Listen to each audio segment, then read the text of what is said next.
Good morning guys, welcome to day 5 of lane bulking series.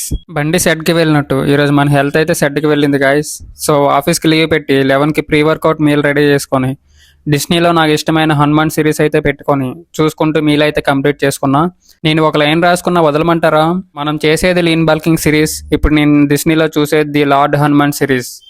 నచ్చితే జై హనుమాన్ అని comment చేయండి. వాడిపోయిన ఫేస్తో అయితే జిమ్కి అయితే స్టార్ట్ అయిపోయినా. లిఫ్ట్లో పైకి వెళ్ళినట్టు లైఫ్లో కూడా పైకి వెళ్తే ఎంత బాగుంటుంది కదా. అలా వెళ్ళలేమనేమో ఈ లిఫ్ట్ ద్వారా అయినా వెళ్ళినట్టు ఫీల్ అవ్వండి అని లిఫ్ట్స్ ఎస్కలేటర్స్ వేసినట్టుంది. ఈరోజు వర్కౌట్ చెప్తే మీకు గువ్వల్లో గులాబ్ జాములు గజగజలు ఆడతాయి. అది అంటేనే ఒక్కొక్కరికి భయం, దాన్ని తలుచుకుంటేనే నరాల్లో వణుకు స్టార్ట్ అవుతుంది అందరికి. ఆ వర్కౌట్ని చెయ్యాలంటే వాడిది పెద్ద గుండె ఉండాలి అని అందరూ ఎప్పుడూ స్కిప్ చేస్తూనే ఉంటారు. మీకు ఈ పాటిగా అర్థమైపోయి ఉంటుంది. That is the leg day. Warmup complete చేసుకొని ఫస్ట్ స్క్వాట్స్ అయితే కొట్టాను. పేరల్ మ్యాంచ్ టైట్ అయిపోయేది దీంతో. దాని తర్వాత లెగ్ ప్రెస్. గాయస్, ఇప్పుడు మనమైతే జిమ్లో సింగిల్గా ఉన్నాం. ఇప్పుడు జిమ్కి నేనే రాజు నేనే మంత్రి.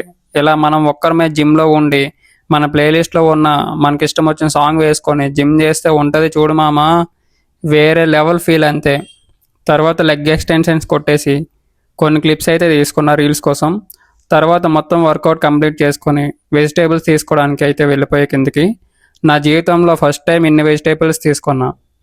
తప్పదు, కొన్నిసార్లు అన్నీ ఎక్స్పీరియన్స్ చేయాల్సి వస్తుంది. లైఫ్ నేర్పిస్తుంది అట్లా. తర్వాత మనకి ఎప్పుడు రాని ఈ పనులన్నీ చేసేసి పోస్ట్ వర్కౌట్కి మీల్ అయితే తోక వేసిన. అది అయిపోయాక మీల్ నీట్గా రెడీ చేసుకొని యుద్ధానికి సిద్ధమయ్యా. చేతులు చూసి ఎవరినో చంపదొబ్బున అనుకున్నారు. అది బీట్రూట్ కట్ చేసినందుకు వచ్చిన కలర్. హే రంగులే. నైట్కి ఆఫ్టర్నూన్ మనం తెచ్చిన కొన్ని వెజిటేబుల్స్లో క్యాప్సికమ్ అండ్ బీట్రూట్తో కర్రీ అయితే చేసేసిన. ఏదో ఒకలాగా చేసి తిని పడుకున్నా. ఇంకా ఫాలో కొట్టు ఫస్ట్, ఎప్పుడు చూసి వెళ్ళిపోవటమేనా?